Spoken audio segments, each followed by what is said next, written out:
What's going on, guys? It's Jamie here. I want to say a very warm welcome to and thanks for joining me in today's video. I'm going to be covering the metrics and KPIs I suggest you focus on in your organic marketing business if you'd like to get more results and more sales out of your business activities. Anyway, if you're new to the channel, welcome. My name's Jamie. I'm a full-time affiliate marketer.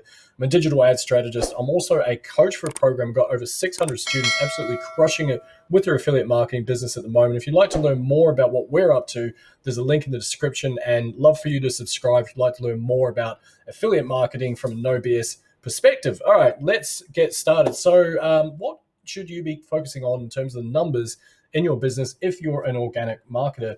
Well, here's the thing. I think a lot of people go out there and they will put out a bit of content on Facebook or whatever platform they choose, and they'll engage with other users and they'll connect with people and then they'll message people and they'll do some prospecting and things like that.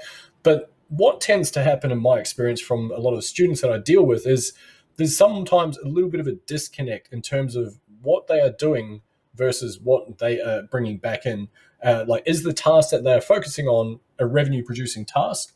And is what they're doing a way to actually help push their business forward? Or are they just procrastinating, basically? So I'm going to address a couple of those things and hopefully give you guys some actionable steps to mitigate any of that stuff if you're into organic marketing as well. All right, so I'm going to have to put up with my drawing. I'm going to clear my frame. Give me a moment there. All right, so now, little caveat at this stage, and I want to put out a bit of a disclaimer that in no way are the numbers I'm going to make up on the spot tied to anything. Don't think of these as gospel or verbatim.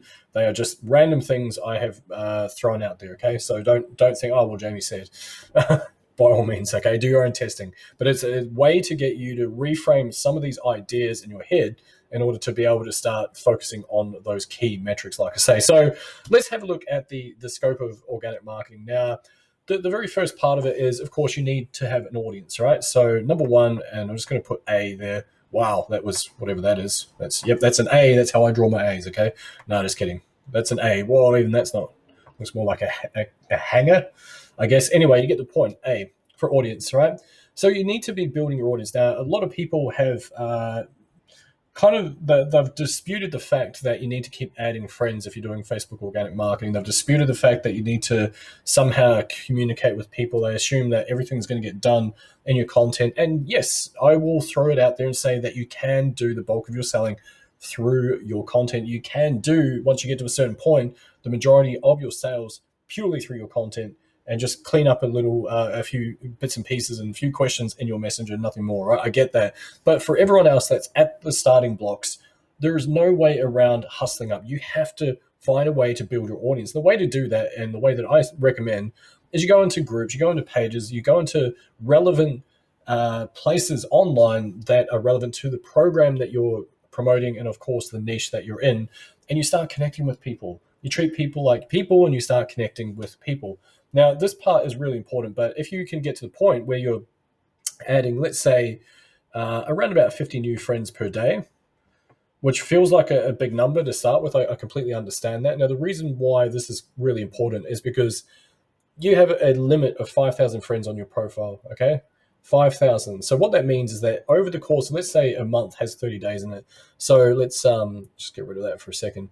So if you've got something that's changed the color, if you've got 30 days, that means that the end of the month, you have now added a potential 1,500 leads to your business. That is a lot. Now, of course, not everyone's going to be a lead. I get that. Fake accounts, bots, people trying to pitch you stuff, people that don't like you, people that never respond, fake, whatever, right? I get that. I completely understand that. But this is why you do it in bulk, because the more people you can get in front of, the more people you can show your content to, the more likely some of them are going to resonate with your messaging and look to become part of your opportunities, okay? But let's just keep the numbers really, really raw, because that's the whole purpose of this exercise. So if you start thinking about your business in this context, it helps to give yourself a bit of a KPI of what to hit, right? So anyway, 50 friends a day to start with. You can throttle off eventually, by the way. You don't have to keep doing this forever at this point, but you can. It's a good starting point in order just to get that initial momentum going. So 1,500 people by the end of the month. Now let's have a look at another metric. Let's say that you reach out to your new friends and you aim to hit up around about 20 per day. And again, I get that this may feel like a lot, especially if you're going through this learning curve of trying to absorb everything and trying to learn stuff. And you're waiting for the time everyone's just going to have be coming inbound to help you, jump on your opportunities. And it does happen, by the way. I do get inbound leads now. But to start with, again, you got no clout. You need to develop that somehow. So here's how you do it. You reach out to around about 20 people per day. And again, apologies for the writing here, but why this is so important is because, again, I'm trying to get you to frame it in terms of the numbers, in terms of KPI. So at the end of the month, guess what? You've now spoken to, at least connected with, and had an initial hello conversation with 600 people. 600 people, right? So 600, huge amount. Now, of course, I get it. Look, wow, that's way to draw, Jamie. I get that 600 people feels like a lot of people to connect with, but over the course of a month, like I say, 600 people that you've communicated with, and I'll be the first one to say a lot of people are just going to block you straight away. They're going to ghost you as in not reply ever. They're going to just wonder, if you're just trying to sell them stuff rather than just connecting. And you're going to deal with a whole bunch of stuff, and I completely get that. So this number may end up being like 500 or 400, whatever.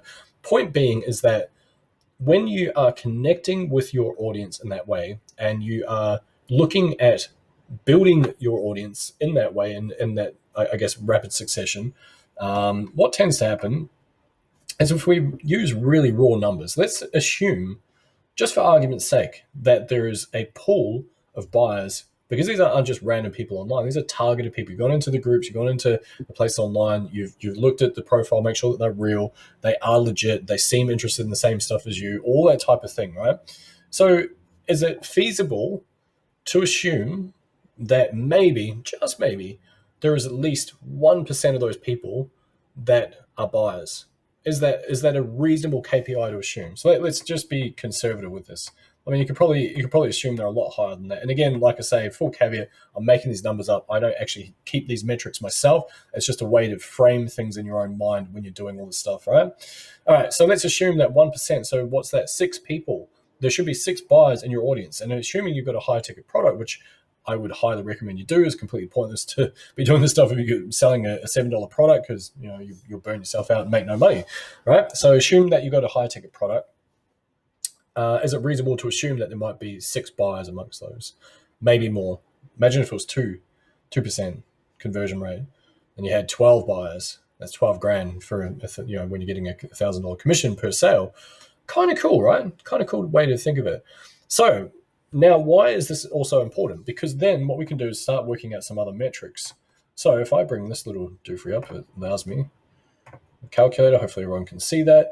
What you can now do is you can start looking at, okay, if I know that I hit up 600 people, and I know this isn't linear. I get it. I completely get that you might hit up 600 people and it takes them a month and a half to make a buying decision. I get that, right? I'm not disputing that. What I'm saying is it's a good way to frame things in your mind, to start looking at the monetary output of your activities. Yep.